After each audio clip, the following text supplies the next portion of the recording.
You got one more for us? I do. Go for it. The last game I want to be able to talk about today was a game that I actually kind of previewed at Origins this past year in 2019, and I was able to sit down with my good friend Gates, and she taught me the game Imhotep The Duel. Imhotep The Duel is a two-player only game, which is based off of Imhotep, the regular version. Okay, here's what's weird about this is I've only played the regular version at 2-player and it works great. So I'm Really? really interested to hear about your experience with this game. So I've heard of Imhotep, but I have Imhotep. actually never played the game. So the duel It's is good. the duel is my very first Imhotep experience.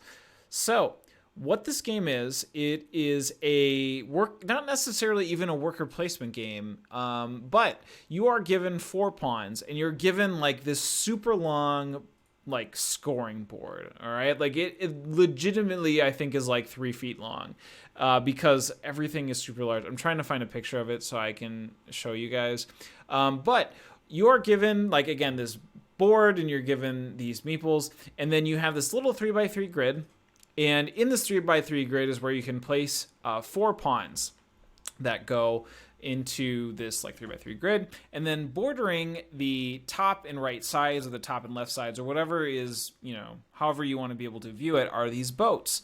And on these boats are 3 specific little square chits. And on these square chits are different ways of being able to score the game. So the ways that you can score the game are the following. You can collect these obelisk tokens, and these obelisks essentially create a giant obelisk tower. And the more obelisks that you have over your opponent, plus 1, you get like a point per obelisk. But if you have more than your opponent, you win that specific part of the scoring, and you get points. The next is being able to score like these suns. So you'll pull out like these yellow chits with red suns on them, and each like circle or sun that are on them are points, so they go from 1 to 4.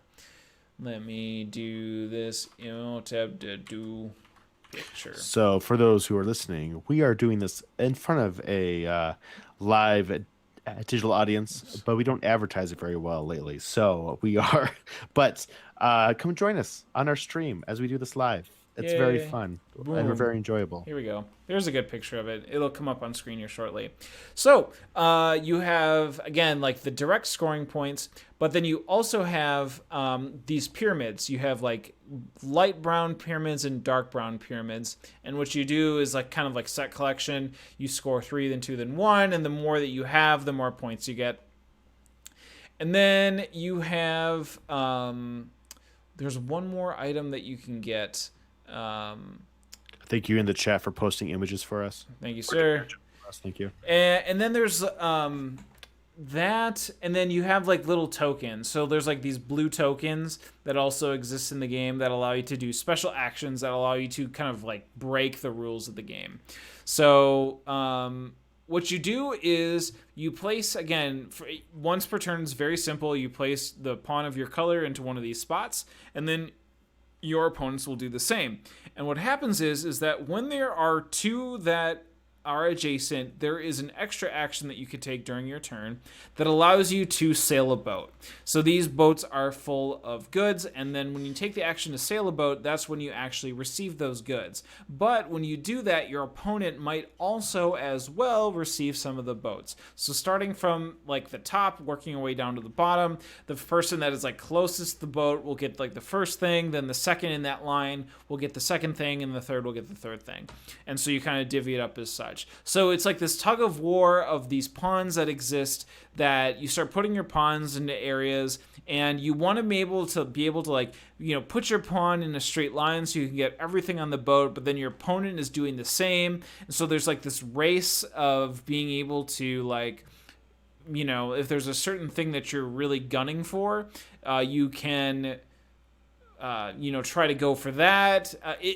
It really pushes both players to be able to not focus on one thing, because if you focus on one thing, you're going to lose.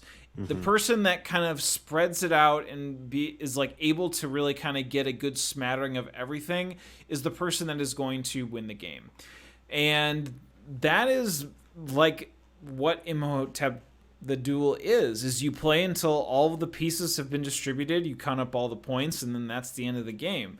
But there are some really tough choices that you have to make in this game, in terms of like, I need to be able to secure this specific, scoring tile for my board, but I also don't want my opponent to continue to, get obelisks, right? Or I'm building up these pyramid things, but I'm also having my opponent gather up all these instant points, right?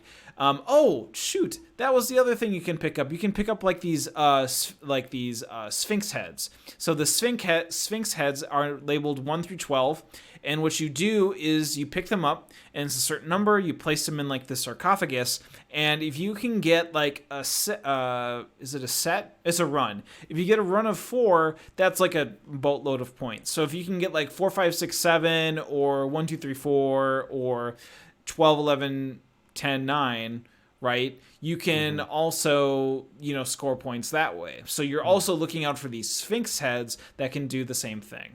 And game takes 30-45 minutes. It's easily something that you can do a 2 out of 3 of, and like have a good solid like hour and a half of like this, battle between you and your opponent, or your friend, or soon to be enemy, depending on how seriously you take these things. But I was truly impressed by Imhotep the Duel. I thought it was a really clever game. But again, not having played Imhotep, and I did ask this question at the end, like, how does it work? There is like a sailing mechanism behind everything, but you're sailing it to an island, and then you're placing it down in this like island and playing it that way, versus actually collecting it for like this whole scoring track. Yeah. So yeah, it's I think it really, I do hope it boiled Imhotep to the fun bits, I guess, or just like the immediate gratification of placing a pawn and then pulling the trigger to get the stuff that you need, but also kind of feeling bad about it at the same time, because it's like your opponent then also kind of gets a little bit of an edge. So that whole tug of war thing. Okay. Who did you play it with? I played it with my friend Gates. Okay. Is this his first experience with that? No, she has played Imhotep previously a lot, and then played the Duel and demoed it and liked it and purchased it. Oh, interesting. Okay. Yep. Because it sounds like, I don't know, like the normal Imhotep is very basic. Like it's quick, it's very in your face. And I don't like it. Yeah, I'm definitely wanting to try it out. But the other one is just so basic as well, and it works great at 2 players. I just wonder, like, if that shift of, instead of shipping the boats, you collect the stuff, if that makes that much of a difference. Because the one that the basic one, I don't know what to call it. I guess just Imhotep, but it's a fantastic game. I've heard like so as well. It's cubes, it's big chunky cubes that you're moving onto an island, and those are, anyway, as you were saying. But yeah, this does sound interesting. It's where it plays in that long. I feel like it should have gone faster for some reason, but I don't know why. Like, I think of those games they make 2-player versions of. For some reason, I think they should play quicker, but I don't know why. Like, if I'm thinking of Seven Wonders Duel, right? Sure. It's still like a 45-minute game. Yeah. Like, it's, but yeah, this one is definitely interesting. I definitely want to check it out because of our love of Imhotep. I've never played more than 2 players though, so I wonder if how they distill it down is very interesting. Did you purchase a copy of it? No, I did not. I have Watergate. I'm kind of more interested in Watergate. That looks sweet. Yeah, I'll be probably talking about Watergate in the next episode. But yeah, I mean, it's one of those things that, again, as not playing Imhotep, I'm interested in playing regular Imhotep now. And as far as like being a 2-player in terms of where I'm at in my life with getting, games together, specifically with my wife, it would be something like that to a certain extent. So all but thumbs up. Phil Walker Harding did the design, who also did like Gizmos and Barron Park, which I also talked about on this show before. So do you know that that's a park about bears? No, not at all. Do you remember that? Yeah, that was a fun episode. That was I forgot about that, and I'm glad you were able to make fun of yourself just now. Thank you. Yeah. So Phil Walker Harding, man, he's a legit dude. I like his stuff. They have clean designs. I think they're fun, and I hope he continues to make more stuff. So Mr. Phil, keep doing what you're doing, my good friend. Keep doing it. Keep doing it. That's That cool. is Vindication by no, that is oh god. Imhotep the Duel. That is Imhotep the Duel by Thames and Cosmos. I usually am so good about that. I usually always right off the bat I'm like, this is who made it, this is who published it. That's right. Instead, I Thames and Cosmos are just OG Cosmos. OG. OG Cosmos.